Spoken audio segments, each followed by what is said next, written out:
का मैं बहुत स्वागत करता हूँ विभाग की तरफ से, विश्वविद्यालय की तरफ से। जी धन्यवाद सर, धन्यवाद। और शंभू जी नमस्ते, नमस्कार, धन्यवाद। बस सर मजे में। आपका इंतजार हो रहा था बहुत। डॉक्टर शंभू जी हाँ परिवार के हैं, उनका भी स्वागत करता हूँ। और जितने लोग हैं इस माने वर्चुअल माहौल को जो जुड़े हैं, उन सबका स्वागत। और अब मुझे लगता है बहुत विलंब नहीं करके मैं रजनी से आग्रह करता हूँ कि वो अपनी प्रस्तुति प्रारंभ करें। रजनी। हाँ जी सर। आप आरंभ करें। आज मेरी पीएचडी खुली मौकी में आप सभी का जी सर। हाँ, मैं केवल एक दो सूचना आपको देना चाहूंगा प्रस्तुति के पूर्व। जी सर जी। बहुत ये जो कि ऑनलाइन रिकॉर्ड हो रहा है, तो उसमें बहुत विस्तार से विवेचन विश्लेषण न करते हुए ठीक है अध्याय निहाय आपने जो निष्कर्ष निकाले हैं, जी सर, उन निष्कर्षों पर अगर आप ध्यान केंद्रित करेंगे और उन्हीं को उजागर करेंगे तो ठीक रहेगा। हाँ ठीक है सर। अंततः आपकी इस अनुसंधान की जो उपादेयता है उस पर ध्यान केंद्रित करें। जी सर, जैसा निर्देश आपका। हाँ, आज मेरी पीएचडी खुली मौकी में आप सभी का मैं हार्दिक स्वागत करता हूँ। वायु विशेषज्ञ के रूप में सुनील सर, स्त्री अध्ययन विभाग के अध्यक्ष प्रोफेसर अखिलेश कुमार दुबे सर, मेरे शोध निदेशक प्रोफेसर शंभू गुप्त सर और तमाम सारे जो मेरे सहपाठी और बाहर से भी जो लोग जुड़े हुए हैं, मैं सभी का स्वागत करते हुए मैं अपने शोध विषय पर बात करना शुरू करता हूं। मेरा पीएचडी का टॉपिक है समकालीन हिंदी पत्रिकाओं में लेखिकाओं के स्त्रीवादी सरोकार। इस पर मैंने काम किया है।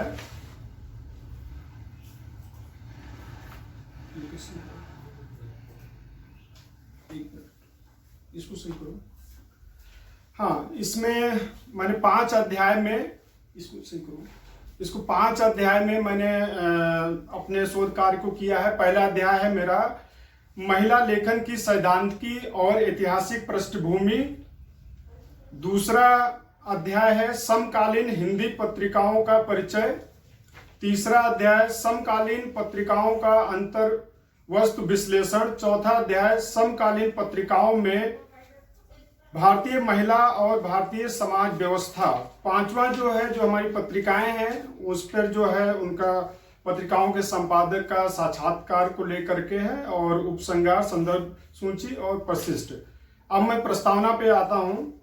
समाज या साहित्य के अंदर विमर्श का आगमन सिर्फ समय की देन नहीं, बल्कि इसके पीछे परिस्थिति व सामाजिक असमानता का कारण है। आज हर तरफ विमर्श की बात हो रही है। ऐसे में महिला रचनाकारों की भी एक बड़ी जमात अपने सरोकार और प्रतिबद्धताओं के साथ स्त्री विमर्श कर रही है, जिसके चलते सामाजिक, सांस्कृतिक, राजनीतिक, आर्थिक, शैक्षणिक, लैंगिक असमानता और धार्मिक क्षेत्र में कई सारे बदलाव देखने को मिल रहे हैं। रचनात्मक लेखन के साथ वैचारिक लेखन एक अनिवार्य दायित्व है। सामाजिक जिम्मेदारी के तहत स्त्री की अस्मिता और अधिकारों को लेकर हर विधा में दखल की जरूरत है।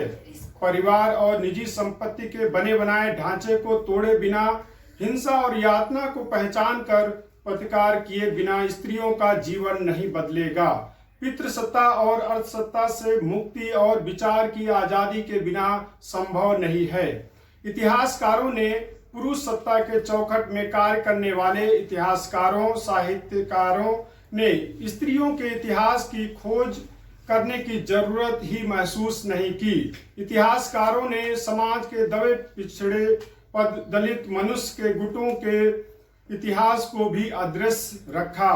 खासकर पुरुषों द्वारा लिखे गए इतिहास में स्त्रियां और दलित दोनों अदृश्य हैं। हिंदी भाषा की लेखिकाएं हों या अन्य भारतीय भाषाओं की, उनका लेखन भारतीय समाज और संस्कृति के रूढ़वादी पुरुषसत्तात्मक ढांचे के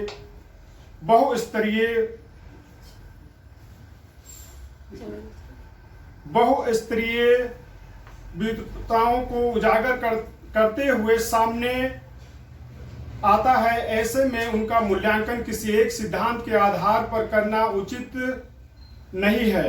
हिंदी के नारीवादी विमर्श की भी अपनी विचारधारा है और यह विचारधारा अचानक से एक दिन में विकसित नहीं हुई है, बल्कि एक लंबे संघर्ष और समझ का परिणाम है। साथ ही साथ ये विचारधारा विकसित होती हुई विचारधारा है, ना कि जड़ हो चुकी। अनेक आयामों में हो रहा स्त्री लेखन इसका प्रमाण है। आंदोलन लेखन को प्रभावित करता है और लेखन आंदोलन को इसके लिए निश्चित तौर पर संगठित होने की जरूरत है, साथ वैचारिकी स्पष्ट करने की भी। स्त्री जब बोलती है तो अपने भावों को भी अभिव्यक्त नहीं करती, बल्कि अपना संसार नए सिरे से बनाती है। अमूमन महिलाएं सार्वजनिक बहसों में मूक दर्शक बनी रहती हैं। अस्मिता की स्थापना के लिए यह स्थिति बदलनी चाहिए। स्त्री जब बोले तो चुप्पी टूटती है और स्त्री अर्थ के निर्माण की प्रक्रिया पुष्ट होती है। भाषा की अपर्याप्तता विकल्प ढूंढने पर बाध्य करती है। संसार का वर्गीकरण स्त्री नजरिए से होता है। इस प्रक्रिया से ही स्त्री भाषा का विकास होता है। इसके बाद में मैंने जो ऐतिहासिक जो पत्रिकाएं हैं, जैसा कि सरकार निर्देश है, पत्रिकाओं में जो ऐतिहासिक हमें लेखन जो मिलता है, सबसे पहले अगर स्त्रियों के बारे में देखें, जो प्रमाणिक हमें दस्तावेज मिला है वो थेरी गाथा। उसके बाद में कवि वचन सुधा जो भारतेंदु हरिश्चंद्र के द्वारा प्रकाशित होती थी। इसके बाद में बाला बोधनी जो महिलाओं पर केंद्रित पत्रिका है 1874 में। इसके बाद में सुग्रणी है 1888 में। इसके बाद में भारत भगिनी, सरस्वती, स्त्री दर्पण, स्त्री धर्म शिक्षक, मर्यादा, चांद, इसके बारे में मैंने अपने स्लाइडों में विस्तार से दिया हुआ है। मनोरमा, हंस, स्त्री भूषण, चांदनी, मानुषी, उत्तरा, राष्ट्र महिला। ये राष्ट्र महिला जो है, जो राष्ट्रीय महिला आयोग नई दिल्ली से है, ये उसकी तरफ से एक मासिक पत्र निकलता है जिसमें देश विदेश में जो गतिविधि महिलाओं से नए जो अध्यादेश आते हैं उन सबको इसमें समाहित किया जाता है। मंजरी एक वेब पत्रिका है और इसमें महिलाओं से तमाम सारे पहलुओं को लेकर के उसमें बातचीत होती है। नारी उत्कर्ष ये भी महिलाओं से संबंधित है, जिसमें ऐसे ही असंतुष्टों का समूह है जिनका मानना है कि महिलाओं के प्रति होने वाले भेदभाव की समाप्ति की गति काफी धीमी है। वर्तमान गति को अगर तीव्र नहीं किया गया तो महिलाओं को समाज में सम्मानजनक स्थान पाने और अपने अधिकारों के प्रति जागरूक होने में अपेक्षा से कहीं कम वक्त लग जाएगा। ये पत्रिकाओं के बारे में हमने जिक्र किया हुआ है। फिर इसके बाद में जो हमारा शोध कार्य है, मूलतः स्त्रीवादी जो 4 पत्रिकाएं हैं, जिसमें खासकर नारीवादी संवाद, आदि दुनिया, स्त्री काल और दलित अस्मिता को मुख्य रूप से हमने अपने शोध कार्य में शामिल किया है। ये पत्रिकाएं अपने समय और समाज को साथ लेकर चलती हैं। इसके माध्यम से स्त्रियों की सामाजिक सांस्कृतिक कार्य प्रणाली लेखन में महिलाओं के स्तर, स्त्रीवादी सरोकारों व उनके भाषा शिल्प को लेकर उसका अध्ययन व विश्लेषण करने का प्रयास किया है। हिंदी में ज्यादातर पत्रिकाएं महिला विषय वस्तु को लेकर तटस्थ नहीं होती हैं, हालांकि उनमें विविधता रहती है, यह भी अच्छी बात है। किंतु इस शोध कार्य का उद्देश्य यह है कि इसमें उन्हीं समकालीन पत्रिकाओं को शामिल किया जाए जो स्त्री विषयक स्त्रीवादी सरोकारों को तटस्थता के साथ सामने लाती हों। स्त्री काल पत्रिका अपने समय की एक महत्वपूर्ण स्त्रीवादी पत्रिका है। हालांकि इसके संपादक पुरुष हैं, किंतु स्त्री काल के संपादक मंडल में महिला लेखिकाओं व साहित्यकारों की संख्या अधिक है। इसके समय समय पर विभिन्न विषयों पर विशेषांकों के माध्यम से स्त्रीवादी सरोकारों को विशेष रूप से रेखांकित करने की कोशिश की जाती रही है। इसमें ज्यादातर विशेषांकों की अतिथि संपादक महिला हुई हैं। स्त्री काल पत्रिका का विषय चयन साहित्य, राजनीति, तत्कालीन सामाजिक मुद्दे, शिक्षा, आर्थिक पक्ष, स्त्री जीवन के निजी संवाद, इन सभी क्षेत्रों को अपना विषय वस्तु मानती हैं। आदि दुनिया पत्रिका रांची झारखंड से निकलती है, जिसकी वरिष्ठ साहित्यकार डॉक्टर रोज केरकेटा संपादक हैं। उनके पास कई दशकों का आदिवासी क्षेत्रों में महिलाओं से संबंधित काम करने का अनुभव है। इसकी झलक पत्रिका की विषय वस्तु पर दिखाई देती है। नारी संवाद पत्रिका ये भी रांची झारखंड से निकलती है। इसकी संपादक डॉक्टर रेणु दीवान मैम हैं। इनका लेखन महिलाओं के सरोकारों के केंद्रित रहता है। नारी संवाद पत्रिका भी अपनी स्त्रीवादी सरोकारों के लिए जानी जाती है। ये पत्रिका अपने क्षेत्र की हर उस खबर पर नजर रखती है जो अमूमन अन्य अखबारों व समाचारों से छूट जाता है। यह इस पत्रिका की विशेष खासियत है, इस लिहाज से इसे शामिल किया गया है।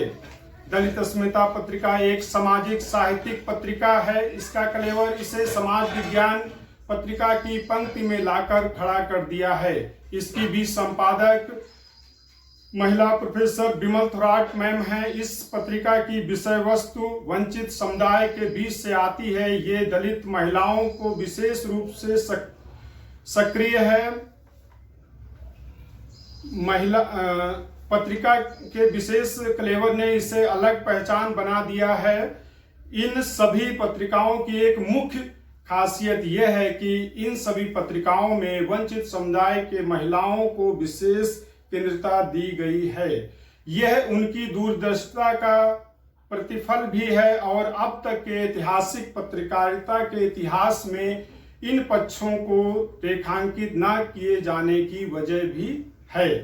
प्रस्तुत शोध कार्य में शामिल पत्रिकाओं में से सन 2010 से 2020 तक की प्रकाशित सभी अंकों को शामिल किया गया है। विषय चयन व उसकी साहित्यिक पुनरावलोकन करने पर पत्रिकाओं के हर क्षेत्र में इन पत्रिकाओं को लेकर ज्यादा शोध कार्य नहीं मिलता है। इसकी विषय वस्तु इस विषय पर हिंदी क्षेत्र में अभी बहुत कम काम किया गया है। इस लिहाज से यह एक अलग प्रकार का काम है। इस विषय पर शोध करना आज के समय की जरूरत भी समझ आती है। प्रस्तुत शोध कार्य का विषय समकालीन हिंदी पत्रिकाओं में लेखिकाओं के स्त्रीवादी सरोकार है। अध्ययन की सुविधा अनुसार पूरे शोध कार्य को 5 उप अध्यायों में विभक्त किया गया है। इससे शोध कार्य के अध्ययन व विश्लेषण में आसानी हुई है। इसके बाद में सीधे हमारा जो हाइपोथेसिस परिकल्पना स्लाइड में भी आप देख सकते हैं, मैं पढ़ भी देता हूं। पहले भी और आज भी स्त्रियों द्वारा संपादित पत्रिकाओं को उतना महत्व नहीं दिया गया जितना पुरुष द्वारा संपादित पत्रिकाओं को। हिंदी साहित्य में स्त्री लेखन आज भी उपेक्षा का शिकार है। समकालीन पत्रिकाओं में नवोदित महिला लेखकों को लिखने का मौका मिलता रहा है। पत्रिकाओं के माध्यम से साहित्य की लगभग सभी विधाओं का लेखन व संपादन किया गया है, जिससे सभी पत्रिकाओं के विविधता को समझने में मदद मिलती है। साहित्य व समाज में दलित स्त्री लेखन अभी हाशिए पर है। समकालीन पत्रिकाओं द्वारा इसे रेखांकित किया गया है। स्त्री साहित्य लेखन में मुख्य धारा के समाज का रेखांकन अधिक मिलता है। हाशिए के समाज की महिलाओं के लेखन को रेखांकित किया जाना बाकी है। शोध के प्रश्न, रिसर्च ऑफ क्वेश्चन। स्त्री पत्रिकाओं में स्त्रियों के लेखन व उसके विविधता का अध्ययन व विश्लेषण करना। समकालीन पत्रिकाएं किन किन महिला मुद्दों को रेखांकित करती आई हैं, इसका अध्ययन व विश्लेषण करना। दलित स्त्रीवाद की अवधारणा व वंचित समाज की महिलाओं का लेखन समकालीन पत्रिकाओं में रेखांकित किया गया है, इसका अध्ययन व विश्लेषण करना। समकालीन महिला लेखन में स्त्री अस्मिता के अवयवों व सरोकारों का अध्ययन व विश्लेषण करना। स्त्री सरोकारों से संबंधित जैसे राजनीति, धर्म, जाति, समाज, परिवार, शिक्षा आदि सभी पक्षों को केंद्रित करते हुए सभी मुद्दों का विश्लेषण करना। शोध का उद्देश्य, एम ऑफ रिसर्च, पत्रिकाओं में स्त्रीवादी सरोकारों का विवेचन, नारी संवाद, आधी दुनिया, स्त्री काल और दलित अस्मिता। इन पत्रिकाओं में महिला लेखन किस प्रकार रेखांकित हुआ है, इसका अध्ययन व विश्लेषण करना। स्त्री लेखन में दलित स्त्री लेखन अभी हाशिए पर है, इसको रेखांकित करना। स्त्री लेखन की विविध विषयों और उनके सरोकारों से संबंधित तत्वों का अध्ययन व विश्लेषण करना। चारों पत्रिकाओं में समकालीन महिला लेखन के किन किन मुद्दों को उठाया गया है, इसका अध्ययन करना। फिर मेरा रिसर्च मैथोलॉजी है। रिसर्च मैथोलॉजी को मैं शॉर्ट में बता देना चाहता हूँ, जैसा सर का निर्देश है। प्रस्तावित शोध अध्ययन नारीवादी दृष्टिकोण को अपनाते हुए गुणात्मक, विश्लेषणात्मक, समाज वैज्ञानिक शोध प्रविधि के अंतर्गत अर्ध सहभागी अवलोकन एवं व्यक्तित्व साक्षात्कार प्रविधि का प्रयोग किया गया है। इसमें विश्लेषणात्मक, गुणात्मक, समाजशास्त्रीय अभियोजन और आवश्यकता अनुसार तुलनात्मक आदि प्रविधियों का प्रयोग किया गया है। शोध कार्य इसमें और इसके साथ साथ शोध प्रबंध लेखन के दौरान सहायक सामग्री के रूप में विविध ग्रंथों, पत्रिकाओं, पत्रों, अखबारों व इंटरनेट सामग्री और संदर्भ ग्रंथ सूची जो है एपीए शैली का प्रयोग करते हुए सूची दी गई है। शोध कार्य की सीमा व क्षेत्र, प्रस्तावित शोध प्रस्ताव प्रमुख चयनित 4 स्त्रीवादी पत्रिकाओं में महिला केंद्रित आलेखों, कविताओं, कहानियों या अन्य सभी विधाओं पर केंद्रित है। इस अध्ययन में समकालीन साहित्यिक पत्रिकाओं में महिला रचनाकारों की भूमिका तथा स्त्रीवादी दृष्टिकोण की दशा व दिशा का अध्ययन प्रस्तुत किया है। सन 2010 के बाद का स्त्री लेखन का पत्रिकाओं पर क्या प्रभाव पड़ा और पत्रिकाओं ने 2010 के बाद सभी लेखन को किस कदर प्रभावित किया, इसका अध्ययन भी किया गया है। इसके बीच हुए स्त्री मुक्ति आंदोलन तथा साहित्यिक पत्रिकाओं में महिला रचनाओं में स्त्री छवि पर केंद्रित है। इसके बाद में शोध की प्रासंगिकता, जो हमने रिसर्च वर्क किया है, आने वाले समय में नए रिसर्च स्कॉलरों के लिए किस तरीके से उपयोगी होगा, उस पे प्रस्तुत शोध कार्य से संबंधित शोध कार्य अभी नहीं हुए हैं। ये शोध कार्य अपने आप में नवीन है। इससे संबंधित कुछ किताबें प्रकाशित हैं, जिसमें प्रमुख किताबों की सूची साहित्य पुनरावलोकन में दिया गया है। समकालीन पत्रिकाओं के माध्यम से एक नई परंपरा की शुरुआत दिखाई देती है। इस विषय पर शोध करने से साहित्य की एक नई परंपरा सामने आती है। इस लिहाज से ये शोध कार्य सामाजिक और सांस्कृतिक रूप से प्रासंगिक है। इस शोध कार्य के अलावा भविष्य में इस क्षेत्र में शोध कार्य करने वालों के लिए एक नया मार्ग प्रशस्त करेगा। इसकी नवीनता और प्रासंगिकता हमेशा बनी रहेगी। इसमें प्राथमिक स्रोत और द्वितीयक स्रोत रिसर्च मैथोलॉजी में, और खासकर इसका जो द्वितीयक स्रोत में द्वितीयक सामग्री का हमने उपयोग किया है। इसके बाद में सीधे हम पहले अध्याय पर आते हैं। पहला अध्याय, जैसा कि मैंने पूर्व में भी बताया, महिला लेखन की सैद्धांतिक और ऐतिहासिक पृष्ठभूमि। इसको हमने 4 उप अध्याय में विभाजित किया है। इस अध्याय में महिला लेखन की अवधारणा, उसके समकालीन सरोकारों का विश्लेषण किया है। महिलाओं का अपना स्वयं का इतिहास है, किंतु उसे पुरुषवादी सोच के लेखकों द्वारा रेखांकित नहीं किया गया। यही स्थिति कमोबेश साहित्य और समाज दोनों में है। इसमें महिला लेखन की ऐतिहासिक पृष्ठभूमि पर भी प्रकाश डाला गया है। महिला लेखन की कौन कौन सी तत्कालीन सामाजिक सांस्कृतिक कार्य प्रणाली और उनकी समस्याएं तथा परिस्थितियां रही थीं, इन सबके ऊपर भी इस अध्याय में प्रकाश डाला गया है।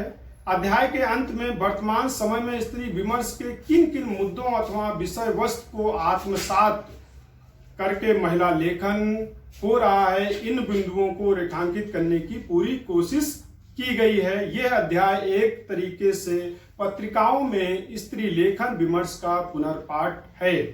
इससे स्त्री लेखन की स्थिति व समाज को समझने एवं प्रस्तुत करने का पूर्ण प्रयास किया गया है। दूसरा अध्याय समकालीन हिंदी पत्रिकाओं का परिचय।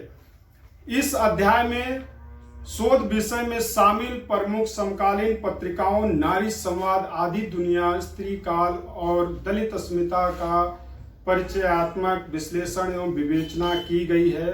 समकालीन हिंदी स्त्री पत्रिकाएं स्त्री भाषा एवं क्षेत्रीय भाषा की स्त्री संवेदनाओं की सशक्त आवाज बनकर उभर रही हैं। ये सभी पत्रिकाएं समाज के भीतर जातीय समस्याओं के मुद्दों को भी रेखांकित करती दिखाई देती हैं।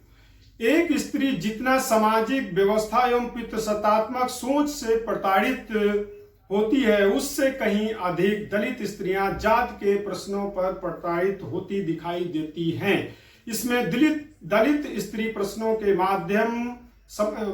के समाधान के लिए विशेष तौर पर दलित अस्मिता पत्रिका का महत्वपूर्ण योगदान दिखाई देता है। वहीं आदि दुनिया, नारी संवाद और स्त्री काल पत्रिका 21वीं सदी में मुखर होकर स्त्रीवादी मुद्दों के सरोकारों के लेखन के माध्यम से सामने ला रही हैं। तीसरा अध्याय है समकालीन पत्रिकाओं का अंतर्वस्तु विश्लेषण। इस अध्याय को 3 प्रमुख उप अध्यायों में विभाजित किया गया है। इस अध्याय के अंतर्गत पत्रिकाओं में महिलाओं के समकालीन स्थानीय और राष्ट्रीय मुद्दों के विमर्श को किस प्रकार से शामिल कर उसको लेखन के माध्यम से उठाया गया है, जिसका विश्लेषण एवं रेखांकन कर प्रस्तुत किया गया है। इस अध्याय में महिलाओं की साहित्यिक अभिव्यक्ति व उनकी लेखन कार्य प्रणाली की अनुभूतियों का उल्लेख किया गया है। स्त्री लेखन के अंतर्गत पत्रिकाओं में कविता, कहानी, आत्मकथा व अन्य साहित्यिक विधाओं का प्रकाशन होता रहा है, जिसके विषयों पर प्रकाश डाला गया है। गौरतलब है कि स्त्री भाषा और स्त्रियों के प्रति पुरुष भाषा में अंतर दिखाई देता है, उसकी गहराइयों को भी दिखाया गया है। वर्तमान समय में स्त्रियां एक नया संसार बना रही हैं और वह नए स्त्रीवादी सरोकारों के नए प्रतिमान गढ़ने की ओर अग्रसर हैं। इसीलिए समकालीन पत्रिकाओं में स्त्रियों की लेखन की एक नई परंपरा दिखाई देती है। विवेचना के आधार पर स्त्री और पुरुष लेखन परंपरा के अंतर संबंध को रेखांकित करने का प्रयास किया गया है। चौथा अध्याय समकालीन पत्रिकाओं में भारतीय महिला और समाज व्यवस्था। इस अध्याय को प्रमुख रूप से 4 उप अध्याय में विभाजित किया गया है। अध्ययन की सुविधा अनुसार चौथे उप अध्याय को पुनः 2 उप अध्यायों में विभाजित किया गया है। अध्याय के मूल रूप में दिखाई देता है कि जाति समस्या, महिलाओं के साथ भेदभाव भारतीय समाज की एक कड़वी सच्चाई के रूप में सामने आती है, जिसके कई सारे दुष्परिणाम दिखाई देते हैं। इससे घर, परिवार, समाज में तथा स्त्री विमर्श में भी असमानता दिखाई देती है। पूंजीवाद के बढ़ते प्रभाव से समाज के भीतर वर्ग भेद भी दिखाई देता है। ये विभेद समाज को खोखला करने का काम करता है। समकालीन पत्रिकाओं के माध्यम से समाज में व्याप्त जाति व्यवस्था और वर्ग विभेद के प्रश्नों को भी लगातार उठाए गए हैं। एवं समाज में महिला भी जातीय हिंसा की शिकार हुई है। इन सभी पक्षों व बिंदुओं को इस अध्याय में रेखांकित करने का प्रयास किया गया है। स्त्री की अपनी भाषा है, वह अपनी भाषा स्वयं गढ़ भी रही है। पत्रिकाओं का भाषा सौंदर्य व भाषाई शिल्प तथा इसमें सामाजिक व्यवस्था की भाषा का समग्र दृष्टिकोण से विश्लेषण किया गया है। मेरे शोध कार्य का अंतिम अध्याय पत्रिकाओं के संपादक का साक्षात्कार। ये मेरे शोध कार्य का अंतिम अध्याय है। इस अध्याय को 3 उप अध्याय में विभाजित किया गया है। इसके पहले उप अध्याय में शोध कार्य में शामिल 4 प्रमुख पत्रिकाओं नारी संवाद, आदि दुनिया, स्त्री काल और दलित अस्मिता के संपादकों का साक्षात्कार शामिल है। साक्षात्कार के माध्यम से उनकी अनुभूति स्त्री विमर्श के प्रति अभिव्यक्ति द्वारा समाज संस्कृति के भीतर स्त्रियों की प्रमुख स्थिति व उनकी सामाजिक सांस्कृतिक कार्य प्रणाली को जानकर समझकर उनके उदाहरणों के माध्यम से लिखने का प्रयास किया है। संपादक अपने समय का रिपोर्टर होता है, उसके माध्यम से तत्कालीन समय में स्त्रीवादी सरोकारों, समस्याओं, उनके समाधानों को प्रश्नों के माध्यम से उनके द्वारा साक्षात्कार में बताए गए स्वरूप को प्रस्तुत किया गया है। दूसरे उपाध्याय में 4 पत्रिकाओं के साक्षात्कार से उपलब्ध निष्कर्ष एवं मुद्दों को रेखांकित किया है। अंत में 4 पत्रिकाओं के शोध कार्य के मूल उद्देश्य से समानता को दर्शाया गया है। अब अंत में जो मेरा पूरा जो शोध कार्य है, इसके निष्कर्ष पे वैसे तो निष्कर्ष बहुत है, उसमें जो मेन मैंने पॉइंट्स बनाए हैं उनको सिर्फ आपको मैं बताऊंगा। प्राथमिक एवं द्वितीयक सामग्री तथा साक्षात्कार द्वारा शोध में उपयोग की गई पद्धतियों के द्वारा विश्लेषण एवं विवेचना के आधार पर हम शोध प्रबंध के निम्नलिखित बिंदुओं के रूप में निष्कर्ष निकाला है। ये सिद्ध होता है कि पहले से भी और आज भी स्त्रियों द्वारा संपादित पत्रिकाओं को उतना महत्व नहीं दिया गया जितना पुरुष द्वारा संपादित पत्रिकाओं को दिया जाता था, परंतु वर्तमान में स्त्री विमर्श की अकादमिक स्थिति बदली है, जिसके कारण स्त्रियों द्वारा संपादित पत्रिकाओं को महत्व दिया जा रहा है। यह निष्कर्ष निकलता है कि हिंदी साहित्य में स्त्री लेखन आज भी उपेक्षा का शिकार है। समकालीन पत्रिकाओं में नवोदित महिला लेखकों को लिखने का मौका मिलता रहा है। यह निष्कर्ष है कि पत्रिकाओं के माध्यम से साहित्य की लगभग सभी विधाओं पर लेखन व संपादन किया गया है, जिससे सभी स्त्रियों के विविधता को समझने में मदद मिल रही है। यह निष्कर्ष है कि साहित्य व समाज में दलित स्त्री लेखन अभी हाशिए पर है। समकालीन पत्रिकाओं के अध्ययन से यह ज्ञात होता है। यह निष्कर्ष निकलता है कि स्त्री साहित्य लेखन में मुख्य धारा समाज की स्त्रियों का रेखांकन अधिक मिलता है। हाशिए के समाज की महिलाओं का लेखन बहुत कम मिलता है, जिसे बड़े स्तर पर रेखांकित किया जाना बाकी है। स्त्री पत्रिकाओं में स्त्रियों के लेखन व उसके विविधता का बड़े स्तर पर प्रचार प्रसार किया गया है। समकालीन पत्रिकाएं महिलाओं के प्रतिनिधित्व, शिक्षा, स्वास्थ्य, रोजगार, जातीय भेदभाव, शोषण, बलात्कार, असमानता, लैंगिक असमानता को प्रमुख रूप से इन मुद्दों को रेखांकित करती आई हैं।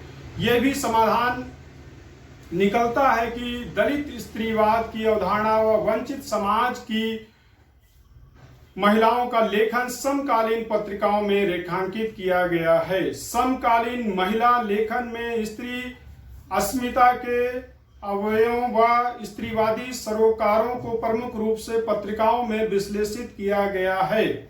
स्त्री सरोकारों से संबंधित जैसे राजनीति, धर्म, जाति, समाज, परिवार, शिक्षा आदि सभी पक्षों को केंद्रित करते हुए सभी विषयों, सभी मुद्दों पर विश्लेषण किया गया है। नारी संवाद, आदि दुनिया, स्त्री काल और दलित अस्मिता इन पत्रिकाओं में महिला लेखन की समानता को प्रमुखता से रेखांकित किया गया है।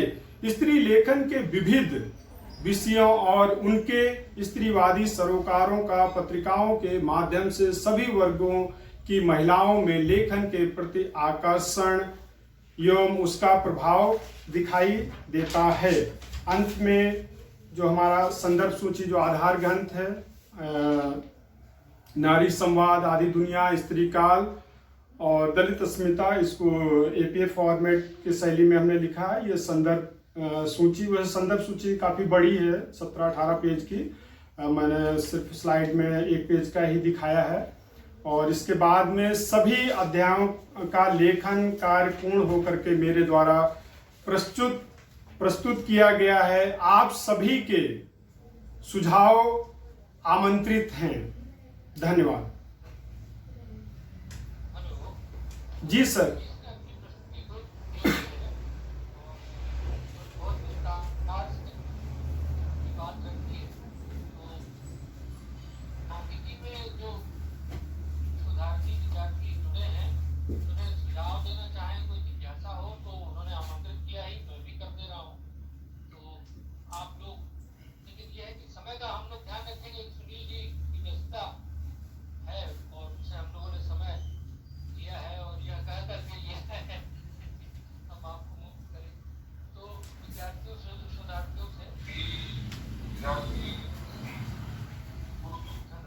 शोधार्थी को यदि कोई प्रश्न पूछना है तो पूछे। हाँ बिल्कुल सर। थोड़ा समय सीमा का ध्यान रखें। थोड़ी देर। जी मैं बताना चाहता हूँ कि ऐसे कौन से पक्ष हैं जो सबसे ऊपर करा रहे हैं? क्या चीज? हाँ जीतू भाई बोलिए। ऐसे कौन से मुद्दे, ऐसे कौन से प्रश्न हैं जो पत्र पत्रिकाओं के माध्यम से उभर कर आ रहे हैं, तो मैं जानना चाह रहा हूँ। हाँ ऐसा बिल्कुल, बहुत ही अच्छा आपने प्रश्न किया। ये अपने शोध कार्य में मैंने अपने प्रश्न को जैसा कि लिखा भी है, जैसे कि आपने कहा, जैसे जातीय का प्रश्न है, लैंगिक असमानता का प्रश्न है, संपत्ति का प्रश्न है, और जो जिस तरीके से पहले जो है पुरुषों का मतलब प्रभुत्व होता था, अभी के दौर में जिस तरीके से अकादमिक क्षेत्र में महिलाएं आई हैं और जो नवोदित लेखिकाएं हैं, वो सभी समाज में जितने भी अभी जो घटनाएं घट रही हैं उनको लिख रही हैं, वो पत्रिकाओं में छप रहा है। और जो मैंने अपनी पत्रिकाएं चारों लिया है, आदि दुनिया, नारी समाज, स्त्री काल और दलित अस्मिता, इन सारे पत्रिकाओं में कविताओं के माध्यम से, कहानी के माध्यम से, आलेखों के माध्यम से, अलग अलग जो विधाएं हैं उनके माध्यम से रेखांकित किया गया है। जी जीतू भाई। नहीं, जब सारी जो बातें आ जा रही है, तो दलित स्त्रीवाद जैसे नए टर्म का जो हम देख रहे हैं, और दलित स्त्रीवाद के रूप में जो लेखिका संगठन बनाए हुए हैं जी, तो इसकी जरूरत ही क्यों पड़ जाएगी? तो सब दलित स्त्रीवाद के सभा मतलब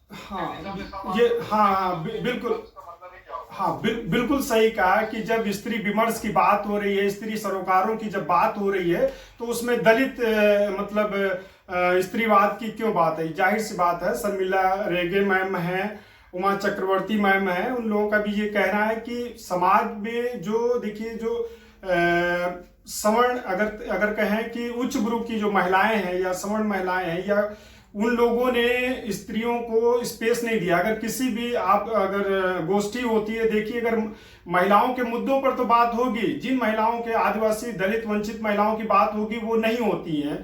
तो कुल मिला के ये है कि दलित स्त्रीवाद इसीलिए आया, स्त्रीवाद की बात तो हो रही है, लेकिन समग्र जो पूरे समाज में जो स्त्रियां हैं उन पर बात नहीं हो रही, इसलिए ये दलित स्त्रीवाद मतलब जो उभर करके आया। और इस पे स्त्री काल जो पत्रिका है, जो महत्वपूर्ण पत्रिका है, उस पे अनीता भारती मैम जो है, उस पे पूरा अंक ही है दलित स्त्रीवाद को लेकर के।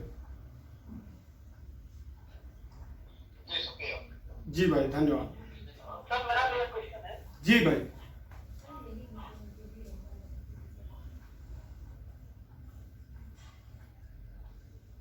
जी बोलिए भाई। बात कही है कि मतलब पहले के समय में जो स्त्रियों की व्यवस्था थी और वर्तमान समय में क्या अंतर आया है? किसमें?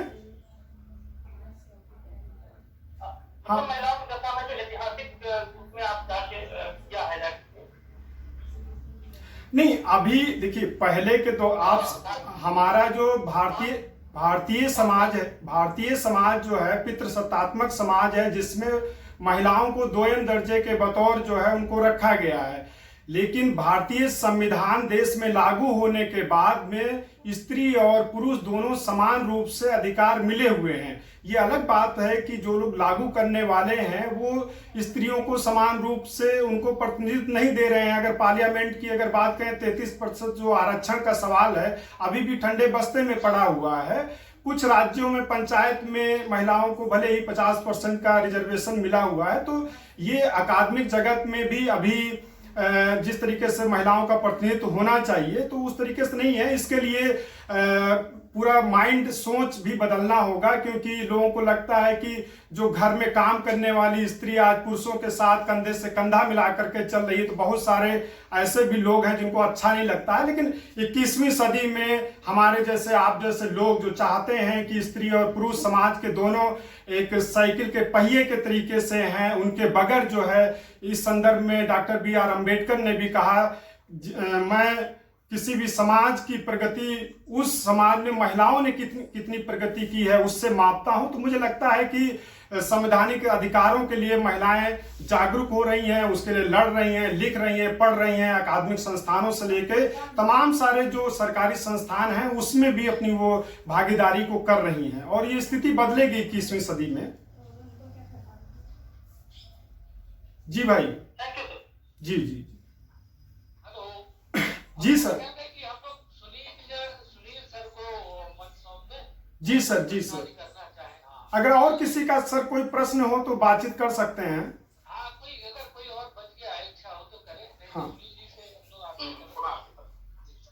मेरा एक प्रश्न है। हाँ जी बिट्टू भाई, जैसे आपने कहा कि मेरा अनुरोध है कि वो जो है, हेलो जी सर, जी सर, शोधार्थी से मेरा अनुरोध है कि वे प्रश्न जो है इन जनरल न पूछे। शोधार्थी ने जो काम किया है और उसका जो विषय शीर्षक उसने सुनिश्चित किया है, जी सर, उस विषय शीर्षक को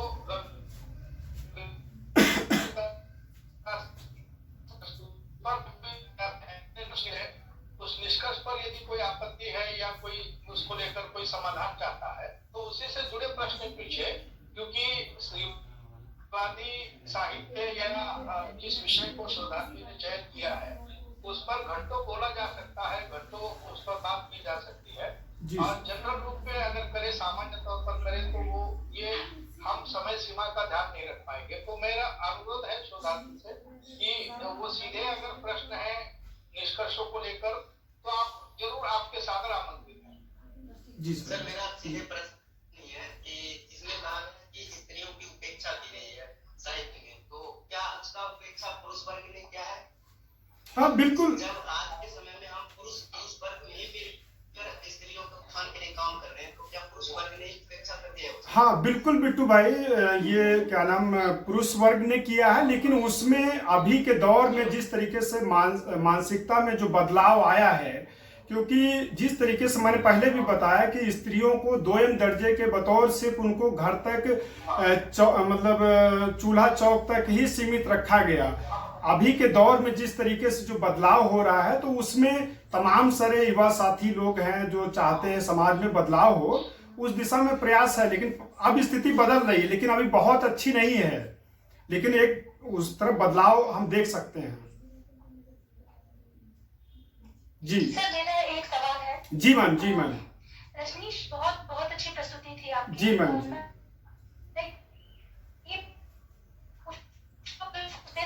शुरू में उठाया था, जो आपने अपना 3rd चैप्टर में या 4th में जो एनालाइज किया है, कुछ एग्जाम्पल आप हमें बता दीजिए कि भाई उन पत्रिकाओं में कुछ पर्टिकुलर स्टोरीज दी गई हैं या किसी एक विषय पे अगर आर्टिकल लिखा है तो उसमें किस तरीके के स्टैंड लिए गए हैं, वो क्या ऐसी बात उसमें कही गई है, कोई ऐसा उदाहरण एक।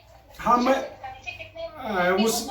जी जी जी जी मैं। और दूसरी, आपने एक सेकेंड, दूसरी आपने जो भाषा की बात की, तो मैं ये भी जानना चाहूंगा, आपने स्त्री भाषा की बात की, तो उस लेखन में ऐसे कौन से भाषा में बदलाव आपको दिख रहे हैं, कौन से शब्द, कौन से मुहावरे जो आपको लगता है कि एक स्त्रीवादी नजरिए से उसमें शामिल किए गए, तो स्त्री भाषा का आपको किस तरीके से शामिल किया है और उसमें किस तरीके के आर्टिकल, किस तरीके के चैप्टर या किस तरीके के स्टैंड्स लिए गए हैं वजन शिशु में, इसको स्पेसिफाई करके बता दीजिए थोड़ा सा। जी जी, आपने जो बात की उसमें एक कहानी का मैं यहाँ पर उल्लेख करना चाहूँगा। एक कहानी में ये है कि एक लड़की जो है वो पढ़ने के लिए बाहर शहर में जाती है और उसके पास इतने पैसे नहीं होते हैं, रात हो जाती है, तो रात में वो शेयरिंग के माध्यम से जाती है, तो और जो उसके साथ में लोग जाते हैं वो तो अपने जगह पे उतर जाते हैं और जो टैक्सी ड्राइवर जो होता है वो उसके मतलब मन में गलत ख्याल होते हैं, तो उसको वो दूसरे साइड में सुनसान जगह पर ले जाता है, लेकिन वो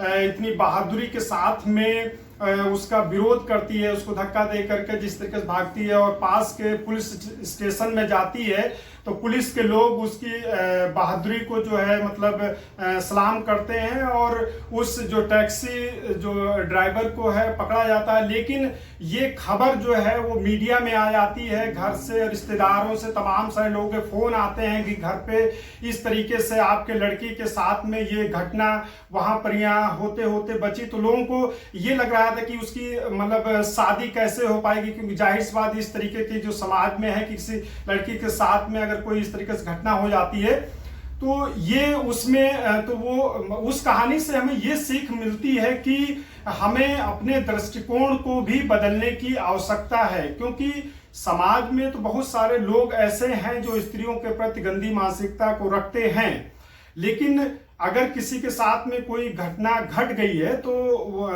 उससे हमें सबक लेने की भी जरूरत है। दूसरी बात मैं आपने स्त्री भाषा की तरफ जो बात कही उसमें यह है कि स्त्रियां जो लिखती हैं वो जो उनकी स्वयं की अनुभूति होती, जो उनकी वेदना होती है, जो उनकी इतने जैसे कि स्त्रियां द्वयम दर्जे के बतौर रही हैं, अगर हम थेरी गाथा से लेकर के देखें, बाला बोधनी और सरस्वती और चांद मनोरमा तमाम सारी जो पत्रिकाएं हैं जो उसमें लेखन कार्य हुआ, तो यानी कि जाहिर सी बात है जो बहुत सारी स्त्रियां ऐसी भी थीं जो क्या कहते हैं छद्म नामों से भी लिखती थी। मतलब बात जानी चाहिए लोगों के बीच में यहाँ। तो स्त्रियां जो लिख रही हैं उनकी अपनी मतलब जो एक पुरुष सत्तात्मक दृष्टिकोण से जो भाषा शैली है उससे उनमें मतलब मैं जो अपने शोध कार्य में समझाऊं ये मुझे अंतर मतलब मैं दिखाई देता है। कई सारी कविताएं हैं जो कविताएं लिख रही हैं, उसमें उनका जो कहने का जो तात्पर्य है वो अलग तरीके से है। जैसे कि वंदना टेटे मैम हैं, हेमलता महेश्वर मैम की भी कई सारी कविताएं हैं, उनका आलेख भी है, अनीता भारती भी हैं, उनका भी लेख है, और ये रेणु दीवान मैम का भी लेख है। उसमें कई सारे लोगों का इस तरीके से हमको देखने को मिला है। जी मैम, और मैंने काफी मतलब विस्तार से बहुत सारी चीजों को कोशिश किया है। 344 पेज का है और थीसिस पूरा, लेकिन इधर कुछ मुझे लगता है आप लोगों का जैसे प्री सबमिशन में जो मुझे मिला था उसके बाद में कुछ चीज़ों को और मैंने अपडेट किया था। तो ये सारी चीज़ें हैं मैम, अपनी तरफ से मैंने कोशिश की है कुछ बेहतर रहे, और जैसा सुझाव मुझे मिल रहा है या और तो मैं उसको और अपडेट कर लूँगा इसके बाद में भी। जी सर, जी सर, जी सर।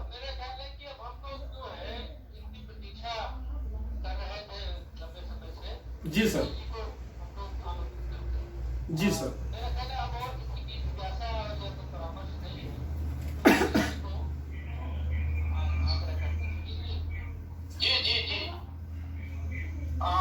प्रथमतः मैं दोनों का हार्दिक अभिनंदन करता हूँ कि एक ऐसे नए और अच्छे विषय को लेकर आपने अनुसंधान कार्य किया कि जिसकी ओर प्रायः कभी किसी का ध्यान नहीं गया हो, कि जो लेखिकाएं पत्रिका का संपादन करती है उन लेखिकाओं के पत्रिकाओं का चयन जो है वो शोध अध्ययन के लिए उपाधि को चयनित किया गया है। और मेरे ख्याल से ऐसा काम जो है वो कभी किसी ने तो एक नए और अच्छे विषय को लेकर चयन के लिए मैं शोध निदेशक और शोधार्थी दोनों का हार्दिक अभिनंदन करता हूँ। प्रस्तुति में वैसे लिखित रूप से तो संस्तुति मैंने अपनी दी है, और प्रस्तुति के उपरांत रजनी जी ने जो अध्याय निहाय अपने निष्कर्ष प्रस्तुत किए हैं और उसके बाद शोधार्थी द्वारा जो प्रश्न उपस्थित किए गए हैं, जो जिज्ञासाएं उपस्थित की गई है, उसका भी यथोचित समाधान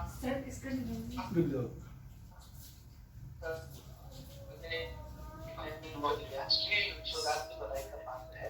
धन्यवाद सर। एक तो सवाल जो मुझे बार बार लग रहा था कि बहुत बार हम ऐसा होता है कि हमें जो मालूम होता है हम ये अपेक्षा करते हैं कि शोधार्थी को भी उस दिशा में वही उत्तर दे, लेकिन बहुत बार ऐसा नहीं होता है। हम जितना जानते हैं उसे जो शोधार्थी होता है उसने सारी चीजें बारीकी से उसमें पढ़ी और रही बात स्त्री की सत्ता की, ये तो बिल्कुल सही है कि अब तक जिन लोगों को हमने धर्म के नाम पर, जाति के नाम पर, प्रदेश के नाम पर या भाषा के नाम पर हाशिए पर रखा था, आज पहले आप दूसरे दौर वही लोग सबकी चिंता और चिंतन के विषय बने हुए हैं और उन्हीं में से एक विषय जो है वो स्त्रीवादी जो लेखिका है और जो संपादन का काम करती है वो उन्हीं में से एक है। मुझे ये जानकर या पढ़कर बहुत अच्छा लगा कि शोधार्थी ने ऐसे पत्रिकाओं का चयन किया है कि जो प्रायः स्त्री लेखिकाओं के द्वारा जो है वो संपादित की जाती है और उसमें जो प्रकाशित लेख है उन लेखों को उन्होंने अपने चिंतन का जो है वो आधार बनाया है। तो एक नया दृष्टिकोण निश्चित रूप से इस शोध प्रबंध से सभी पाठक वर्गों को देखने को और पढ़ने को मिलेगा। मैं प्रस्तुति के दरम्यान आपने जो या आपका पूरा प्रबंध मूल्यांकन करते समय मुझे जो एक दो प्रश्न पूछना चाहता हूँ और फिर अपनी संस्कृति में लेना चाहूँगा। एक तो ये सही है कि ये सारे जो विमर्श है और उसमें भी स्त्री विमर्श है उसको अब आरंभ होके लगभग 40 साल से ऊपर का कालावधि जो है वो गया है और इन 40 सालों में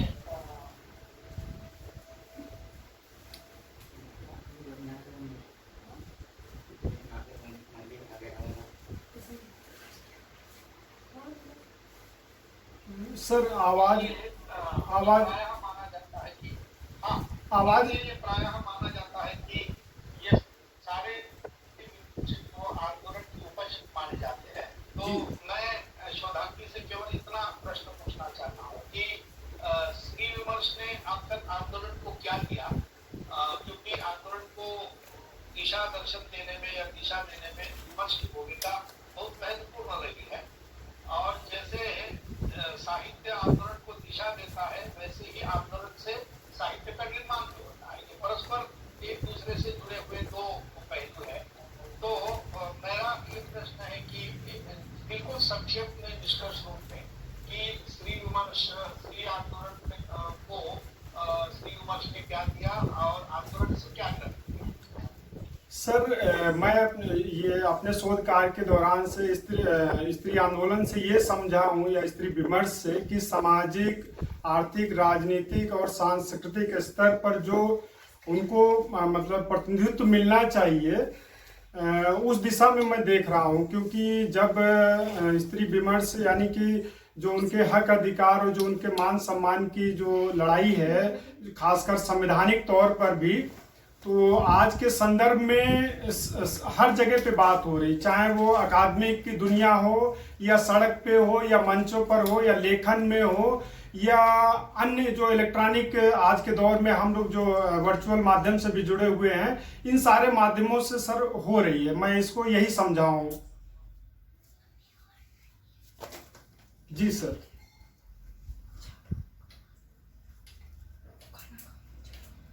सर आवाज सर नहीं आ रही।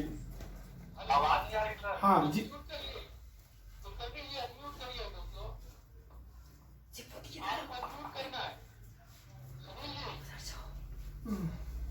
हाँ सॉरी हाँ सर।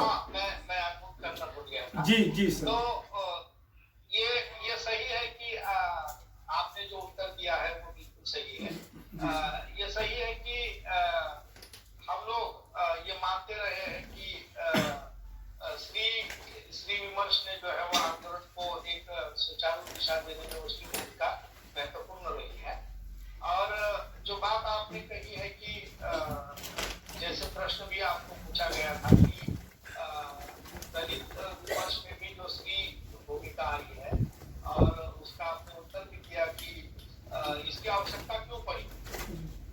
क्योंकि बहुत बार अब ये जानना बहुत जरूरी होता है कि किन उद्देश्यों से ये विमर्श आरंभ हुए थे और लगभग 40-60 साल के दरम्यान में ये उद्देश्य की कहीं कहीं पूर्तता हो रही है, ऐसा आपको लगता है? जिन उद्देश्यों से ये विमर्श आरंभ हुआ था, क्या उस लक्ष्य की प्राप्ति कहीं आपके अनुसंधान में देखने को मिलती है कि उस लक्ष्य की प्राप्ति तक ये विमर्श पहुंच रहे हैं? हाँ बिल्कुल सर, उस दिशा में लक्ष्य की तरफ हम लोग हैं, लेकिन जो होना चाहिए था लेकिन उतने हम नहीं पहुंचे हैं, लेकिन सकारात्मक दिशा की तरफ हम लोग हैं सर।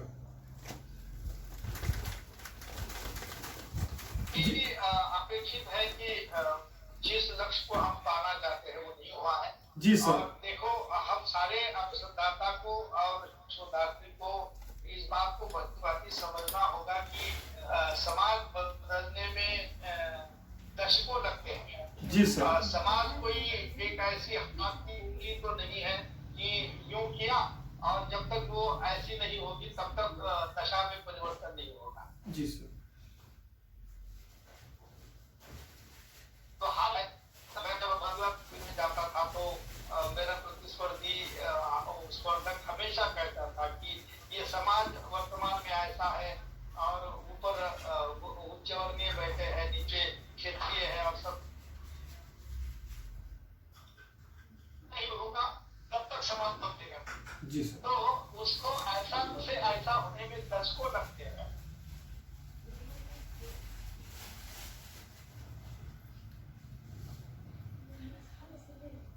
जो लक्ष्य हम छू नहीं पाए हैं और इसीलिए तो इस पर निरंतर काम हो रहा।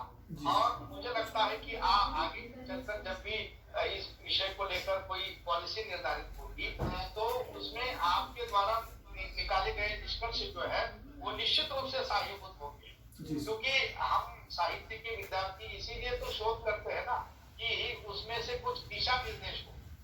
आगे हम लोग कहते हैं कि साहित्यकार का उद्देश्य केवल समस्या का वर्णन करना नहीं होता है, तो उससे उभरने के उपाय भी वो अपने साहित्य के माध्यम और आपके द्वारा जो कहानियां चयनित की गई है, जैसे कि अभी अभी आपने एक कहानी का उदाहरण दिया है कि स्त्री शोषण तभी खत्म हो जाएगा कि जब स्त्री दमखम के मुकाबला नहीं करेगी। आपने वो टैक्सी का उदाहरण दिया, लड़की का उदाहरण दिया। स्त्री को आत्मनिर्भर बनना है और अपनी सुरक्षा वो स्वयं करे। इस प्रकार की शक्ति को, इस प्रकार के बल को, इस प्रकार के सारे साधनों को उसे आत्मसात करना है।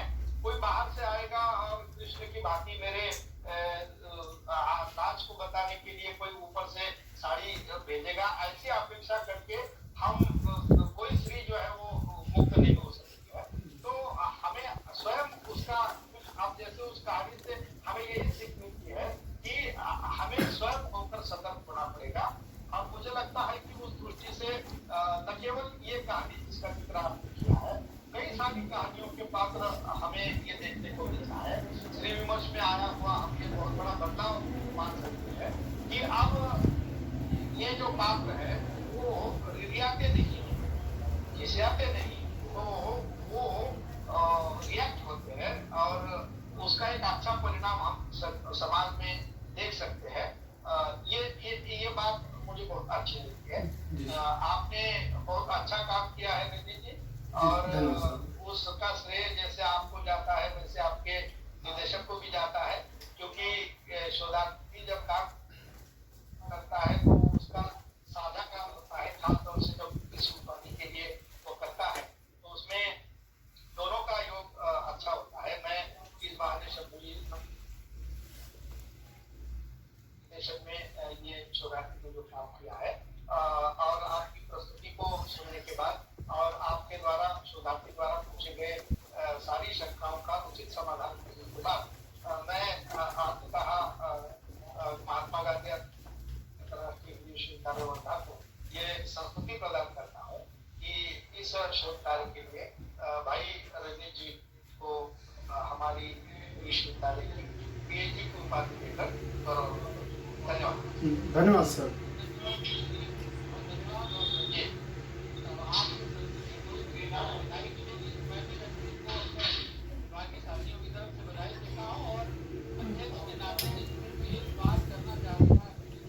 जी सर।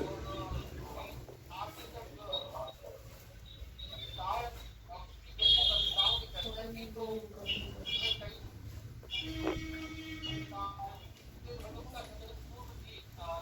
की दर्पण करके जी सर।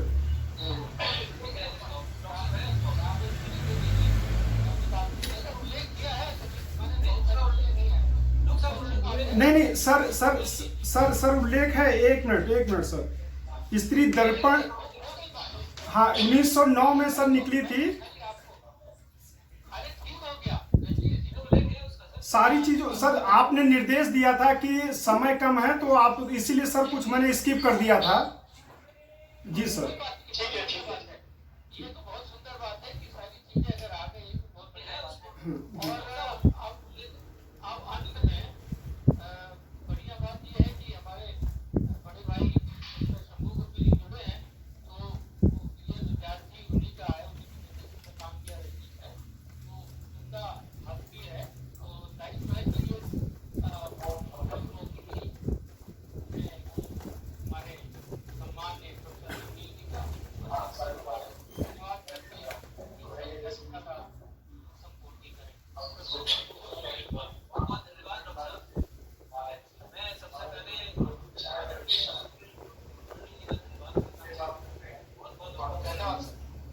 और जो अभी उन्होंने एक्सपर्ट के रूप में जो बहुत ही उद्बोधन दिया है, बहुत शानदार और मतलब बहुत ही दृष्टि संपन्न उद्बोधन दिया है, उसके लिए मैं उनका विशेष आभार व्यक्त करता हूँ।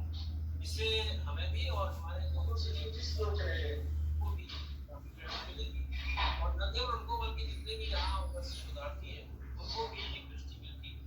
तो मैं सुनील कुलकर्णी जी का बहुत बहुत धन्यवाद और आभार व्यक्त करता हूँ। सर मैं आपको बताऊं कि मैं भी, मेरा आगरा से बड़ा प्रभाव है जहाँ पर आप, तो मैं वहाँ पर वहीं पर केएम इंस्टीट्यूट से मैंने एमए पीएचडी किया है। रामविलास जी ने हमको पढ़ाया है, डॉक्टर रामविलास शर्मा आगरा। उसके मुझे बड़ा अच्छा लगा कि आपके आज दर्शन हो गए।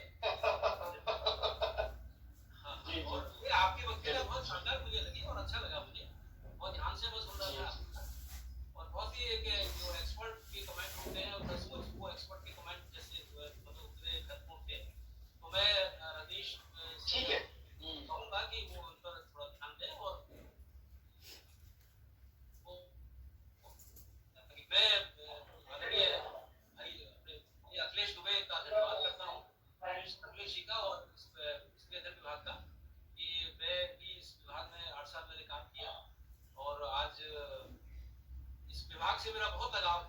खास तौर से मुझे इस डिसिप्लिन से बहुत लगाव है कि साहित्य का विद्यार्थी होते हुए मुझे एक नई दृष्टि मिली।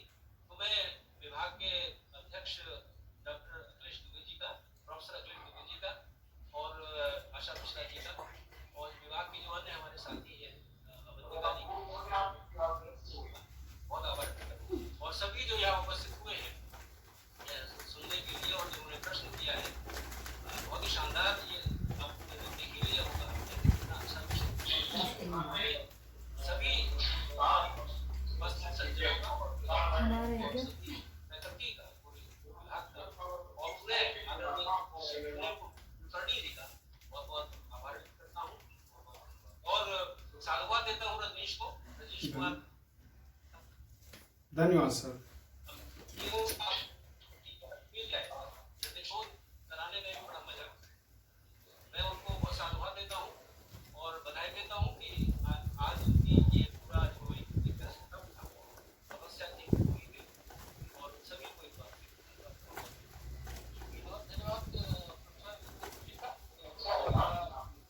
धन्यवाद इसके पश्चात आप परीक्षक महोदय को और आपको निवेदन भेजा जाएगा, आप हस्ताक्षर हो जाए प्राप्त।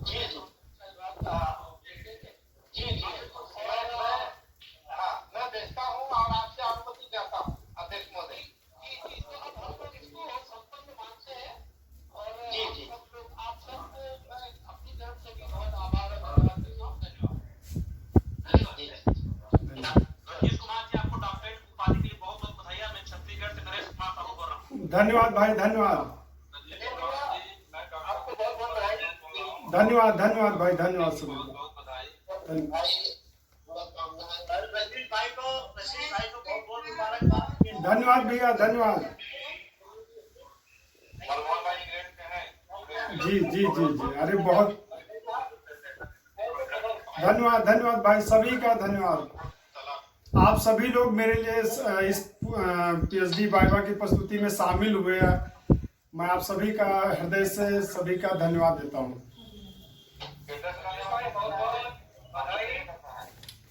धन्यवाद, धन्यवाद भाई।